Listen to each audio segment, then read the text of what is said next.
Friends, welcome back to my YouTube channel Malleswari Nalaka. Friends, ఇవాళ blog ఏంటంటే మనం ఇప్పుడు ఒక గుడికి వెళ్తున్నాము. ఆ టెంపుల్ మాత్రం చాలా అంటే చాలా బాగుంటుంది. మీకు ఆ టెంపుల్ చూపిద్దామని వెళ్తున్నాము. ఈ టెంపుల్ వచ్చేసి చిలకలూరుపేట హైవే రోడ్లో ఉంటుంది.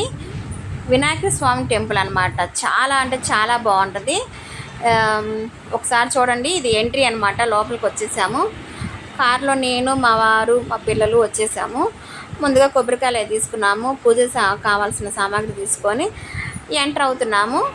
మేము ఇది శ్రీరామనవమి రోజు వచ్చామండి. శ్రీరామనవమి రోజు రాములవారి గుడికి, వేరే చోట రాములవారి గుడికి వెళ్తా దారిలో ఈ స్వామిని దర్శించుకొని వెళ్ళాలని ముందు ఇక్కడ దిగాము. ఏ పూజ చేసేటప్పుడైనా వినాయకుడి స్వామిని దర్శించుకోవడం చాలా మంచిదన్నమాట. ఏ విఘ్నం లేకుండా అంతా మంచి జరుగుతుంది. అందుకని ముందు ఈ స్వామిని దర్శించుకొని ఇక్కడ కొబ్బరికాయ కొట్టుకొని తర్వాత అటు రాములవారి గుడికి వెళ్ళాము. చూడండి లోపల ఎంత బాగుందో. స్టార్టింగ్లో ఈ వినాయకుడి స్వామి చూడండి ఎట్లా ఉన్నాడు.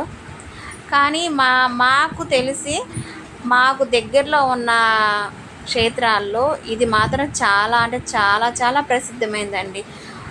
ఇది రీసెంట్గా ఈ మధ్యకాలంలో కట్టిందే. ఇదివరకు ఇదైతే కాదు. ఇదివరకు ఏంటంటే 15 years బ్యాక్ మా బాబుకి 5th month అప్పుడు వచ్చాము. అప్పుడు కేవలం లోపల విగ్రహం వరకే ఉండేది. ఈ ఆలయం అంటే ఏం కట్టలేదు. ఇది ఈ మధ్య కాలంలోనే కట్టారన్నమాట. జస్ట్ ఒక 10 years లోపు అంతే. 10 years బ్యాక్ కట్టారు అంతే. ఈ మధ్య కాలంలో కట్టిందేనండి ఇది. లోపల చూడండి దోస్తం ఎంత బాగుందో. కానీ నైట్ పూట ఉంటుందండి. నైట్ పూట చూడాలి ఈ ఆలయం. చాలా బాగుంటుంది. మొత్తం లైటింగ్ వేసేసి చాలా అందంగా ఉంటుంది. గుంటూరు దగ్గరలో ఉన్న వాళ్ళు ఎవరైనా ఉంటే మాత్రం కంపల్సరీ ఈ చిలకలూరుపేట హైవే రోడ్లో ఉంటుంది ఈ సిద్ధి వినాయక క్షేత్రము. తప్పనిసరిగా వచ్చి దర్శించుకోండి. చాలా చాలా పవర్ఫుల్ దేవుడు. సరే, ఈ లోపలికి ఎంటర్ అయ్యాం కదా, 3 చుట్లు ప్రదర్శనలు చేద్దామని ఇలా చుట్టూ తిరుగుతున్నాం అనమాట. స్టార్టింగ్లో ఈ చుట్టూ కూడా చక్కగా కొన్ని విగ్రహాలను ప్రతిష్ఠించారు. ఇక్కడ స్టార్టింగ్లో సూర్య భగవానుడు దండం పెట్టుకొని ఇక్కడ ఫ్లవర్స్ చూడండి. మొత్తం చెట్లు మాత్రం ఒక మంచి గార్డెన్ లుక్ వస్తుంది. చాలా బాగుంటుంది. అన్ని రకాల చెట్లు ఇక్కడ ఉంటాయి. మందార చెట్లు అని అన్ని రకాల చెట్లు ఉంటాయి అన్నమాట. చాలా బాగుంటుంది గుడి. కంపల్సరీ ఒక్కసారి మాత్రం దర్శించుకోండి. ఇక్కడ ఒక దేవుణ్ణి ప్రతిష్ఠించారండి. ఈయన మహావిష్ణుమూర్తి అనమాట. కొంచెం ముందుకు వెళ్ళగానే ఇక్కడ చూడండి గుడి వెనకాల ఏనుగులతో ఎంత బాగా చెక్కారో. చాలా బాగుంది కదా, ఎక్సలెంట్గా ఉంది. కొంచెం ముందుకు వెళ్ళంగానే అమ్మవారిని ప్రతిష్ఠించారు. ఇక్కడ అమ్మవారి విగ్రహం కూడా చాలా బాగుంటుంది. చూడండి ఇక్కడ అమ్మవారి విగ్రహం ప్రతిష్ఠించారు. ఓం శ్రీ మాత్రే నమః. ఇంక ఈ పక్కన వచ్చేసి మండపం అండి. ఇక్కడ ఏంటంటే మన వినాయక చవితి అప్పుడు ఈ ప్రతిష్ఠ అప్పుడు ఉత్సవాలు జరుగుతాయి కదా, అలాంటి అక్కడ ఏమైనా సాంఘిక కార్యక్రమాలన్నీ ఇక్కడ పెడతారనమాట. ఇక్కడ వచ్చేసి హోమాలు దాలుస్తారండి. కంపల్సరీ వినాయక చవితి అప్పుడు, ఉత్సవాలప్పుడు, ప్రతిష్ఠించిన టైం అప్పుడు ఇక్కడ కంపల్సరీ హోమాలు జరుగుతూ ఉంటాయి. చాలా చాలా బాగా జరుగుతాయి ఇక్కడ హోమాలు కూడా.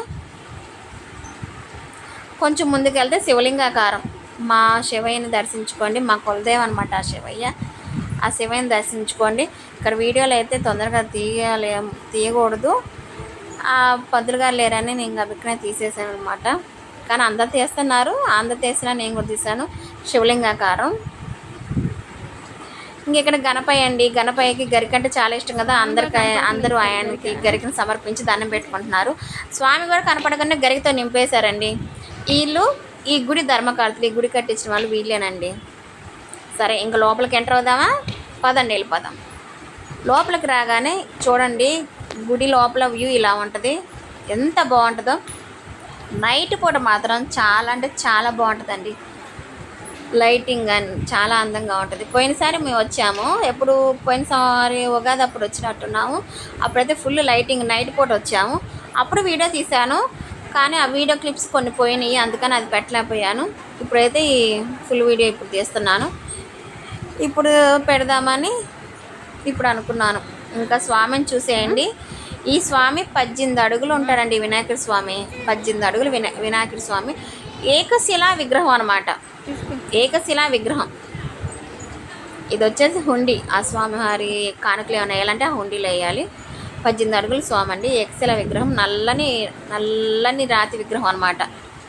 చాలా పవర్ఫుల్. ఇక్కడ ఏదన్నా అనుకొని దండం పెట్టుకొని వెళ్తే కంపల్సరీ ఆ కోరికలు నెరవేరుతాయండి. అది భక్తుల నమ్మకం. నాకు కూడా అలా జరిగిందనమాట. అందుకని నాకు ఈ స్వామి పవర్ గురించి నాకు తెలుసు. కంపల్సరీ అందరు రండి. దర్శనం అయిపోయిందండి. చక్కగా ప్రసాదాలు తీసుకున్నాము. ఇంకా రామాలయం వెళ్ళాలి కదా, అందుకని మళ్ళీ కారు ఎక్కి బయలుదేరుతున్నాము. జై జై గణపయ్య, బై బై గణపయ్య. ఇంకెళ్తున్నాము, వెళ్ళి రామాలయం వెళ్తున్నాము. నచ్చిందా మీకు ఈ వీడియో? నచ్చితే ఒక లైక్ చేసి, షేర్ చేసి, సబ్స్క్రైబ్ చేయండి ప్లీజ్ ప్లీజ్. బై.